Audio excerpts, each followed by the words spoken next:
വന്യമൃഗശല്യം രൂക്ഷമായ വയനാട്ടിൽ മൃഗങ്ങൾ നാട്ടിലേക്ക് ഇറങ്ങുന്നത് തടയാൻ വനം വകുപ്പിന്റെ ഒറ്റയാൻ ഫോർമുല. തടയണകൾ നിർമ്മിച്ചും പുല്ലു വളർത്തിയും കാടിനുള്ളിൽ തന്നെ മൃഗങ്ങൾക്ക് ഭക്ഷണവും വെള്ളവും ലഭ്യമാക്കുന്നതാണ് പദ്ധതി.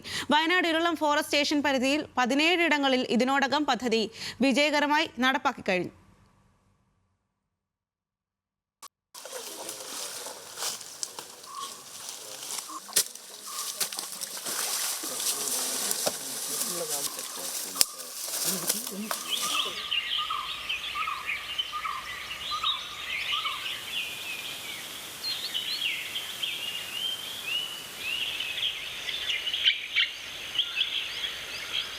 വേനൽ കടുത്തതോടെ വന്യമൃഗങ്ങൾ ജനവാസ മേഖലയിലേക്ക് ഇറങ്ങുന്നത് പതിവായതോടെയാണ് കാടിനുള്ളിൽ തന്നെ വെള്ളവും ഭക്ഷണവും ലഭ്യമാക്കാൻ വനം വകുപ്പ് തീരുമാനിച്ചത്.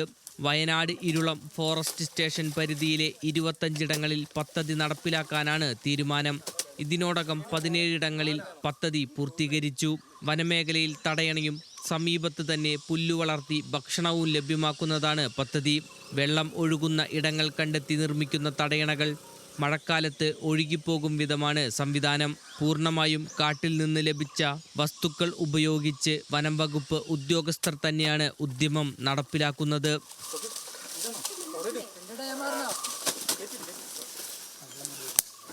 സർക്കാരിൻ്റെ പദ്ധതിയായ മിഷൻ ഫുഡ് ഫോഡർ വാട്ടർ ഇതിൻ്റെ ഭാഗമായിട്ടാണ് ഈ വന്യമൃഗങ്ങൾക്ക് കുടിവെള്ളം ലഭ്യമാക്കുന്നതിൻ്റെ ഭാഗമായിട്ടാണ് ഇവിടെ ബ്രഷ്വുഡ് ചെക്ക് ഡാം നിർമ്മിക്കുന്നത്.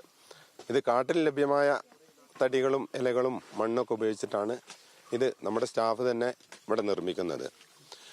ആ ശക്തമായ മഴയിൽ ഇത് ഒലിച്ചു പോകും. അടുത്ത വർഷം വീണ്ടും നിർമ്മിക്കുക. ആ രീതിയിലാണ് ബ്രഷ്വുഡ് ചെക്ക് ഡാം ഉണ്ടാക്കിക്കൊണ്ടിരിക്കുന്നത്.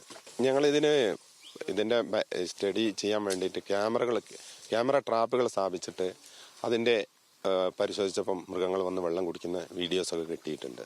തടയണകൾക്ക് സമീപം പുല്ല് വളർത്തുന്നത് പുരോഗമിക്കുകയാണ്.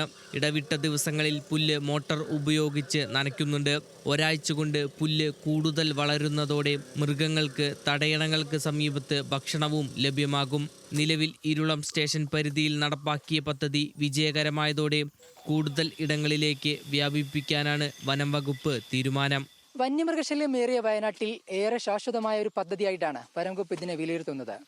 മൃഗങ്ങൾക്ക് ഭക്ഷണവും വെള്ളവും കാട്ടിനകത്ത് തന്നെ നൽകുന്നതിലൂടെ മൃഗങ്ങളുടെ കടന്നുവരവ് ഒരു പരിധിവരെ കുറയ്ക്കാനാകുമെന്നാണ് വനംവകുപ്പിന്റെ വിലയിരുത്തൽ. ക്യാമറമാൻ റിന്റുവിനോടൊപ്പം ആഷിഖ് റഹ്മാൻ, ന്യൂസ് മലയാളം, വയനാട്.